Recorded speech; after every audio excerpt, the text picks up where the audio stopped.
Good afternoon. You're watching the TSU Buzz. I'm your host, Keanu Perez.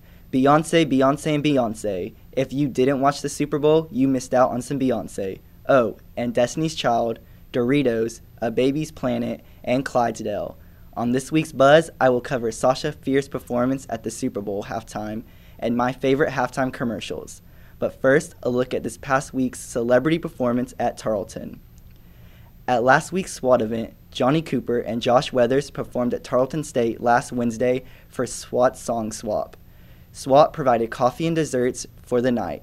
Keurigs were set up for students to pick from vanilla and caramel coffee to tea.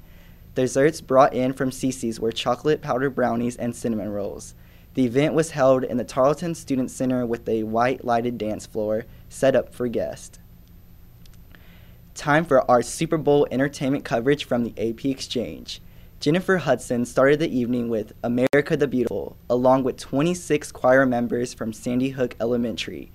Alicia Keys opened the game with her own take of the national anthem, that besides rumors, her rep said she did not lip sync.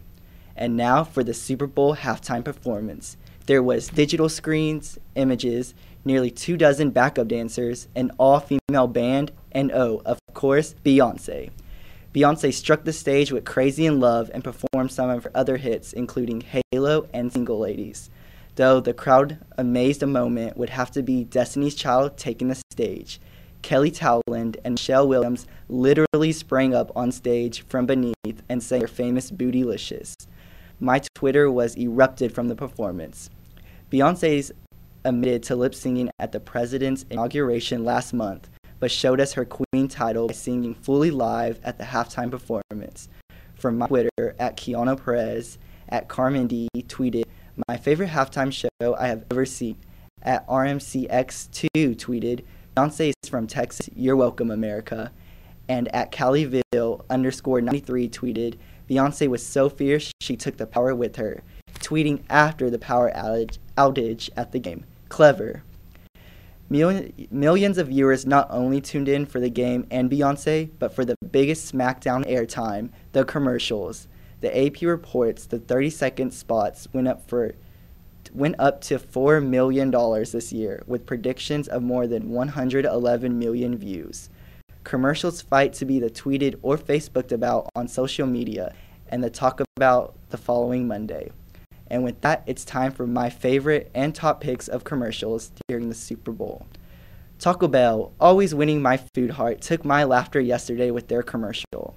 It shows nursing home elders sneaking out for a joyful night out in the town. From flirting to messing with the young, all I could imagine was that being me and my friends when we're older, in the distant future. Everybody saw the numerous Bud Light, Pepsi, and Doritos commercials. But the Dorito commercial that got me was the goat. A man eating his Doritos, walking down the street, and he sees a man selling a goat, and he's handicapped in a wheelchair and a neck brace, and so the man wanting a Dorito buddy buys the goat. Well, as the day continues, he gets annoyed by the Doritos constant crunching. So the next day, you see that the goat goes into the man's room and that he's painting a for sale goat sign. Well, the goat goes in the room and closes the door behind him, insisting that the goat beat up the man in the beginning and now is going to beat up this man. Another one of my favorite commercials would have to be the Audi commercial. You see the dad lets the son take his car, an Audi, going to prom, and as he gets to prom, he sees the hot girl he wants to kiss, and so he goes up to her and lays a big one on her, but then you see the jock of the high school, that's his girl, come up, and then it flash the scene, and you see the boy driving back home in his Audi with a big black eye, but screaming. Prom was amazing. It was really funny. And then the commercial that won our hearts would have to be the Clydesdale Budweiser. It just shows the story of, and it's actually a true Clydesdale. There's been a Clydesdale that's been in every Budweiser commercial, and it had a baby, and so they put the baby in the commercial this year where it shows a man raising a horse, and then the horse growing up and joining the Budweiser horses, and then in a parade, the horse still remembers that's his owner and runs up to him. And then for comedy, taking win would have to be the son asking his father, where do babies come from?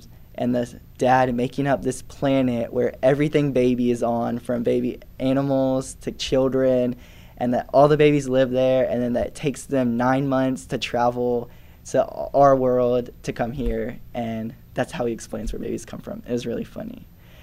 But that concludes this week's TSU Buzz. Be sure to watch every Monday at 2 for your entertainment hookup. Also, catch Texan TV News Daily broadcasts as well as Ada Delgado's Top Stories of the Week translated to Spanish, and Caleb McCaig's Sports Show Topic of Discussion. Goodbye, everyone, and have a great week.